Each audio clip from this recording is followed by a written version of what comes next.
Hi guys, welcome to another episode of U.S. History with Lennox, and today we are talking about the James Madison presidency. Now Madison is going to come in after Thomas Jefferson. He had served as Jefferson's Secretary of State, and coming into the presidency, he's going to inherit a lot of problems that Jefferson left behind. Probably the biggest one is the fallout from the Embargo Act of 1807. If you remember correctly, America was dealing with English interference in our shipping and our trading, and then France got involved in it as well. This is going to lead Jefferson to pass the Embargo Act of 1807, which said we're not trading with anybody. Now, the fallout from this can be seen in the election results of 1808. The Federalists, who had pretty much ceded all control in government, made a little bit of a comeback, primarily because of the New England merchants, because they were the ones that were hurt the most by the Embargo Act. So you can see that up in the New England northern part of our country, support shifted over to the Federalists, specifically the candidate of Thomas Pinckney. Madison still is going to win by a hefty margin, but not nearly the margin we saw in 1804 when Jefferson won with 92% of the vote. So Madison really has to respond immediately once he takes office and deal with this economic crisis that America is going through. The very first thing he and the Congress are going to do is repeal the Embargo Act and pass the Non-Intercourse Act. Now, what the Non-Intercourse Act said was we will open trade with everybody except France and England, the two countries that were interfering with our trade all along. That's going to be followed by Macon's Bill number 2. And Macon's Bill number 2, I kind of almost look at a race between England and France, because what it said was we're going to go ahead and end our embargo with France or England. Whoever is the first to respect our neutral rights and extend freedom of the seas to us. So if either country does this, we'll go ahead and end our embargo. France actually responds and says, we'll recognize your neutrality, we'll recognize the freedom of the seas. But England doesn't budge. And when that happens, you're going to hear a call in Congress for a declaration of war against Great Britain. People like Henry Clay and John C. Calhoun, the second generation of lawmakers in Congress. We call them war hawks because they are going to start calling or hawking for war.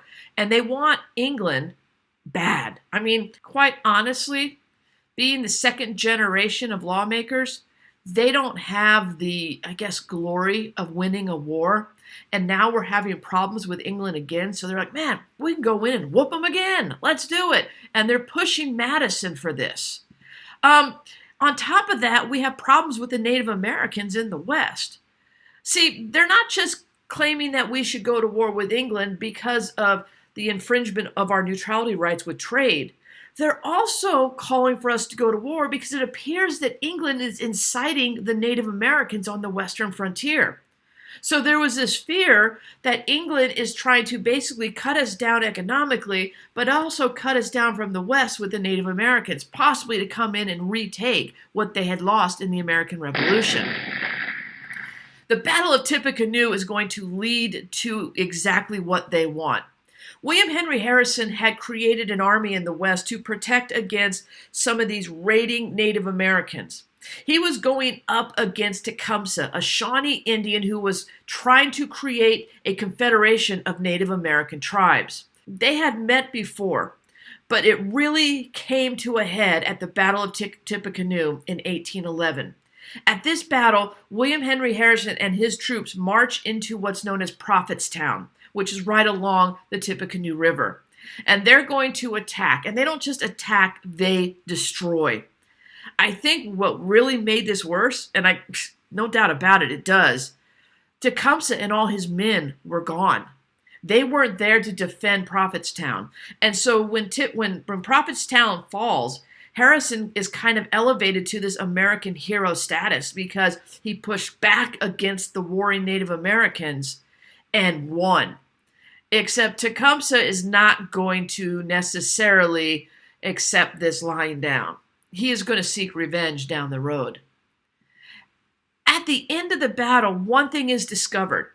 The Native Americans had a lot of weapons manufactured by the British. And it was believed that these weapons were transported by the British from Canada. And this was seen as a violation of the Treaty of Paris of 1783. Remember, they had said they were leaving the western frontier, and then on top of that, under Jay's treaty, they said they were leaving again. Well, their influence still remains, and you can find it with the Shawnee and other Native American tribes in the West because they're using British weapons. With this, Madison says, you know what? It's probably time that we do go to war. And so he's going to go to Congress and deliver his war message, asking for a declaration of war from the Congress. He's basing this request on the provocations of England, 3 different ones. The first one is obviously the impressment of sailors. That is still going on. It started under Jefferson, still occurring in the 18 teens. They had cut off our trade with Europe, first with their blockade, and then with the Essex Pledge, and then with the Orders in Council, and it just keeps continuing. We're not able to freely trade with Europe because of Great Britain. And then finally, inciting the Indians on the western frontier. So these are the 3 main causes of the War of 1812. And you need to know these, so make sure you write this down. The impressment of sailors, the cutting off of trade with Europe, and the inciting of Native Americans on the western frontier. So once again, we're at war. Now, the war hawks, honestly, they're looking back at the founders, they're looking back at the Revolutionary War, and they're like, we got this. In fact, they wanted to take it a step further, not just stop the British from interfering in our daily lives as well as our economic stability, but we want more land too. They actually believed that we would be able just to march right into Canada and take it just because we showed up. That was a miscalculation on their part. Because quite honestly, you didn't have full support of this war. The election of 1812 leading into Madison's second term. So his first term is dealing with all these problems and trying to come up with a solution and also trying to economically make us as a country more stable. Going into the second term, this is when he asked for the declaration of war.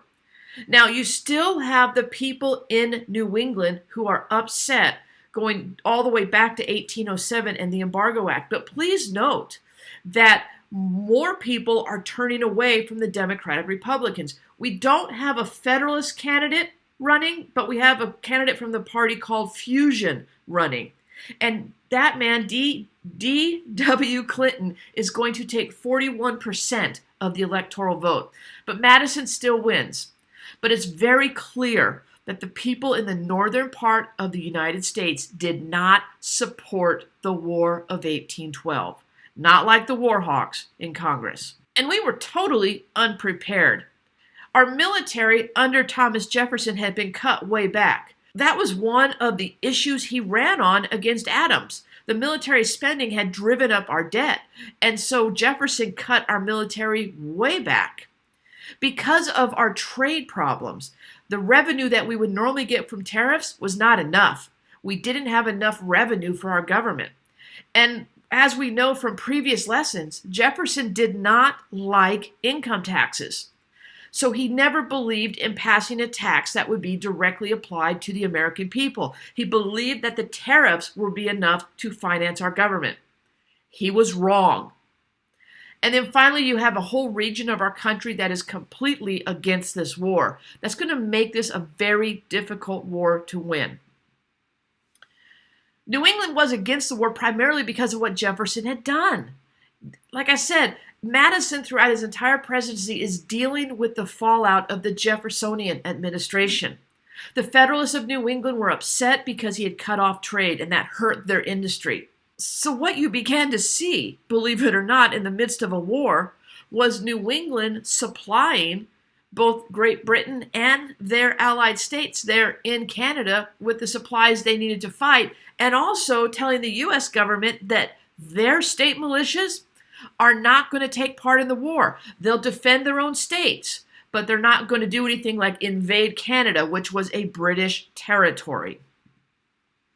The War of 1812 started with a lot of strategic blunders by the United States. We were actually fighting both war on land and at sea. Our U.S. Navy was fighting in the Great Lakes. We tried to invade Canada. Remember I told you the Warhawks thought we could just walk in? Well, the Canadians had something to say about that, and they pushed us back. On top of that, towards the end of 1813, that little war between England and France over in Europe came to an end. Now England can shift its entire focus on what's going on over here. They're going to send troops to America in 1814, and they're actually going to attack Washington, D.C. Not only attack it, but set it on fire. August 24th, 1814, Great Britain tried to burn Washington to the ground. And they were successful in some areas. The White House was burned down. The Capitol was set on fire. The Hall of Records was set on fire. Had it not been for a hurricane in the Atlantic Ocean that brought a lot of rain and storms and tornadoes into the D.C. area, Great Britain probably would have successfully burned Washington down. Where was Madison in all this? Well, once Great Britain invaded Washington, D.C., he got the heck out of there, which I guess he should do because you don't want to be captured as a, prisoner of war. His wife, though, Dolly Madison, stayed behind. And she's kind of like the heroine of the burning of Washington because before she evacuates, she and the servants in the White House are going to grab as many historical relics as they can. In fact, there's one famous portrait of George Washington standing that is hanging in Washington, D.C. today. That painting would have been destroyed had it not been for Dolly Madison. So she did more to save Washington than her husband did. Following the attack on D.C., the next big target for the British is going to be Fort McHenry. Fort McHenry sits outside of Baltimore in the middle of Chesapeake Bay. And if they can take down Fort McHenry, they kind of have control of the bay. Well, it's this fight that a very famous event takes place. You can see the image here of the bombardment of Fort McHenry. But when it really was, dramatic was in the nighttime. And that's going to be when the Star-Spangled Banner is going to be written. Francis Scott Key was a prisoner on a British ship in the middle of the bay, and he watched this battle throughout the night, not knowing what was going on, not knowing if they were winning or losing. And at dawn, when he looked out across the bay, he saw the American flag still flying over Fort McHenry. The Americans had held the fort. And this is when he penned the poem, The Star-Spangled Banner, which has become our national anthem. Now, I want to point out the picture on the right. That is the actual flag from Fort McHenry. And you can see it's hanging on the side of a building. This thing is huge. It used to be a lot bigger. And believe it or not, it was not the battle that destroyed this flag, but it was when it was put on display for the American people that it was destroyed. It used to be, it was displayed in this big area, and Americans could walk by and they could touch it and they could feel it and all this other stuff. Well, what they started doing was tearing off pieces of it to take home as a souvenir. And it basically got cut down to what you see right there. It was then that they took it off to display. You can still see it today, but obviously it's under glass now and it's protected. But look how big this flag is. I mean, it's hanging on that side of the building, and it looks like that building is about, 3 stories high. So can you imagine how big it was before Americans started tearing it apart? The war is not really going well for anyone. I mean, the British were able to burn Washington, but they couldn't take Fort McHenry. The Americans tried to invade Canada, but they were pushed back. So what we actually had happen was we fought this war to a draw. But the way it ended is fascinating because 3 things were happening all simultaneously that kind of affected each other and affected how we view this war today. These 3 things include the Hartford Convention, the Treaty of Ghent, and the Battle of New Orleans. And I'm going to talk briefly about each one. The Hartford Convention takes place from December 1814 to January 1815. Dates are kind of important here so you can understand how this is all happening simultaneously. Now, what happened in Hartford, Connecticut was Federalists came together. These are delegates from different New England states. They're going to come together to propose amendments to be presented to the Congress down in Washington, D.C. They wanted these amendments to basically limit the power of government. And I really think that some of these amendments, they really weren't out of line. For instance, like I said, they were in Hartford, but they wanted an amendment that would say Congress needed a 2/3 majority vote before an embargo could be passed. Remember, it was New England that was hit hard by the embargo of 1807, so this makes sense. They also wanted a 2/3 majority vote required to declare war. Again, I don't think it's out of line. Right now, you just need 51% of Congress, but they want more. They want us to be sure before we go to war. And again, this war hurt them because they relied on England for trade. They also wanted a 2/3 majority to admit new states to the Union. I mean, I guess that's okay. I mean, I don't see where it hurts, but I don't really see why it would help. And then finally, even though we didn't have one in the War of 1812, they wanted a draft to be illegal. No conscription. Conscription means a military draft. They don't ever want the United States to have a military draft. Now, like I said, during the War of 1812, they didn't have one. In fact, we've only had a draft 5 times in American history. The Civil War, World War I, World War II, Korea, and Vietnam.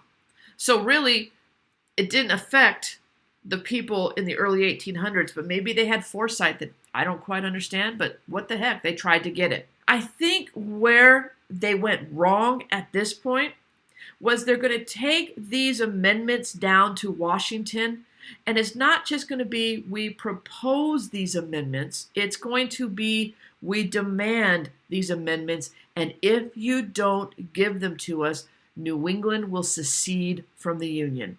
So they're threatening to leave the Union unless they get their way. So that's one thing that's going on. The exact same time that the Hartford Convention is occurring over in Ghent, England and the United States are negotiating a peace treaty. The Treaty of Ghent, which was signed on December 24th, 1814, basically had both countries agreeing to return to what's known as status quo antebellum. Status quo means everything remains the same. Antebellum means before the war. So we're going to restore the way things were before this war started. We're just going to go back to the beginning. No one's going to get any land. No one's going to get any money. We're just going to say, we're done, and let's go home. But in 1814, don't know if you're aware of this, they didn't have cell phones. They didn't even have landlines or a telegraph. So it's going to take time for this information to get back to the United States. So you have the Hartford Convention going on. Now the Treaty of Ghent has been negotiated. Meanwhile, down in New Orleans, the war is still being fought. Like I said, it takes time for news to get back to the United States. On January 8th, 1815, so this is basically 2 weeks after the signing of the Treaty of Ghent, Andrew Jackson is going to lead American forces against Great Britain in the famous Battle of New Orleans. Technically, this is a battle being fought during peacetime, but no one on either side knows this yet.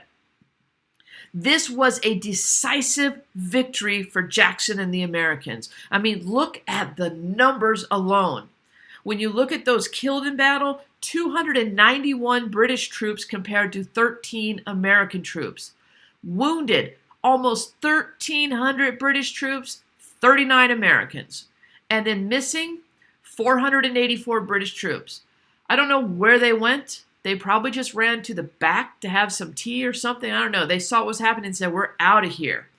But the victory was unbelievable. And it's going to basically vault America into this period of nationalism.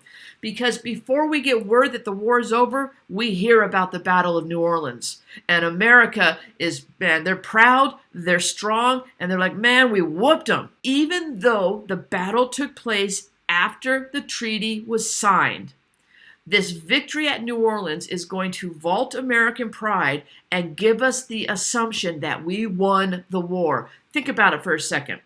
Up until January 8th, 1814, nothing had really gone our way, except we held Fort McHenry, but that was it. Now all of a sudden we hear we won the battle at New Orleans. And then right after that, we hear the Treaty of Ghent is signed. Now, I talk to my students about periodization and knowing the timeline of history. I think the people of America should have looked a little closer at the timeline back then. But what they saw was victory at New Orleans, Treaty of Ghent. Simply, we won the war. And that's the attitude that, honestly, if you ask most Americans today, they're going to say, yeah, we won the War of 1812. But now, you and I know, it was fought to a tie. Regardless, Andrew Jackson's going to become an American hero. And we haven't had an American hero in a while. William Henry Harrison, a little bit, but his defeat of Tecumseh at the Battle of Tippecanoe was really a catalyst to lead us to war. Jackson is seen as the hero who ended the war. So he's the first American hero we've had since George Washington. Meanwhile, remember the Hartford Convention? Well, they're about showing up down in Washington right now saying, hey, we demand that you pass our amendments. And if you don't, we're going to secede from the Union. Well, remember, we got this swell of national pride going across the country, and the attitude is like, who are you to leave us? Really? You want to do that? This is basically the end of the Federalist Party. They come out looking like fools, and they also come out looking like basically the pawns of Great Britain. Like they're willing to jump back into the arms of Great Britain when we've already won the war, and we have a treaty in place. So the Federalist Party comes to an end here. When you look at the results of the War of 1812, we actually got a newfound respect from the British. We've gone toe-to-toe with them twice now, and they haven't been able to defeat us. That doesn't mean we like them. In fact, our hatred or our dislike of them is even more strong now than it was after the American Revolution. We defeated the Native Americans in the West, with the Battle of Tippecanoe and with a few other small battles, and the fact that the British weren't helping the Native Americans anymore, that's going to have a big effect. So this is going to allow more westward expansion east of the Mississippi. So we're not crossing over into the Louisiana Territory yet, but we are starting to settle that land between the Appalachian Mountains and the Mississippi River. The end of this war is going to lead Americans to a point where we're free of distraction of war. Since our beginning, there's been some war going on. From the American Revolution to the French Revolution to the war between England and France, there's always been a war that has been trying to draw us in. And for the first time in 1814, that wasn't the case. This is going to increase our nationalism, our American pride, and it's actually going to decrease sectionalism for a while. But I think the biggest result of the war, and I think this is the one big thing you should take out of this, is because of the Embargo Act. Because we had no trade between us and Europe for some time, Americans had to become more self-reliant.